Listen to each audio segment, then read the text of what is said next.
Hey there, Boots Owen here. This is the sink in my garage where I wash up dirty things and tools and clean paintbrushes and that kind of stuff. A few years ago I fitted a thermostatic bath mixer valve because it has the option of the shower head that you can just use there, and it's got water flow, and then it's got temperature over here, and I keep it set to cold most of the time, but you can bring it right up and it'll blend quite quickly. And I've used small bore 10mm pipe from the boiler to here, so it heats up quite quickly even though it's a good 10 meters away from the boiler. Doesn't waste much water that way. But recently it's been dripping.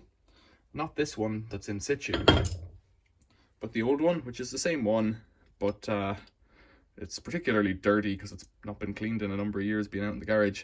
But the side here in the center of the video, the thermostatic mixer side, started dripping, and I realized it was losing about a litre a night, which isn't very much, but it was never working right for the last couple of years. The thermostat worked, but it was kind of difficult to turn, and I have a feeling that's what led on to the issue with the drips. So I'm just going to take it apart today and have a look. So about 3 or 4 years ago, my neighbour Tom gave me this thing, this tap and its connections when he was renovating his bathroom. Tom has a YouTube channel. I'll post a link to it up here. Tom Cheesewright. He is an applied futurist by profession, but aside from that, he's building an electric vehicle and documenting it in the channel that I've just linked up here. Check out Tom's channel because it's quite interesting, turning a BMW convertible into an EV, an electric vehicle. And it's somewhat realistic about what you need to think about. So without further ado, let's get in here. Phillips head screw, pull off this handle. That's that. Stainless steel screw in there. That's just plastic, that piece. Chromed plastic. And then that's your thermostatic valve.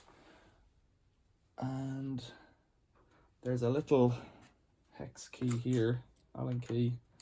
So it looks like it's a 3mm. That's coming out quite easily. Or not.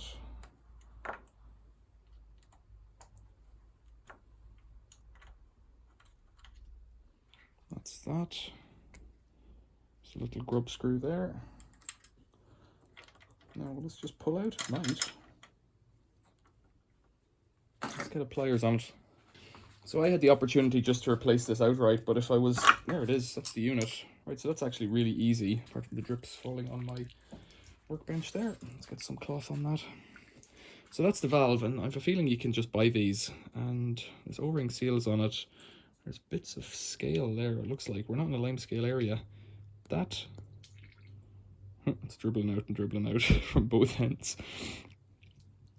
That looks to be brass up here, but I don't know what it is down here. It may well be brass.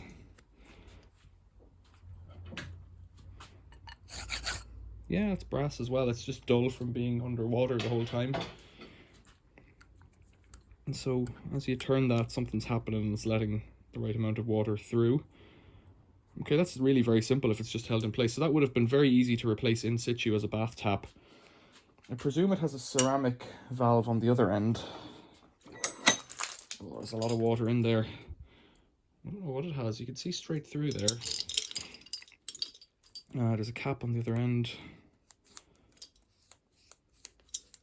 I wonder if it just lets cold in. You can see down the end. There's a little black thing. It won't focus, will it? So you can see that opening and closing at the other end. And then there's a valve in the tap end. So which is cold and which is hot? Don't know. But anyways, my question was about replacing this thing, and that's what I've answered. And I'm wondering what was leaking. I presume it was this O-ring seal here that was leaking. Because the drips, although it may have been a seal within, because it might have been dripping from here. I don't know which end it was. Could have been either.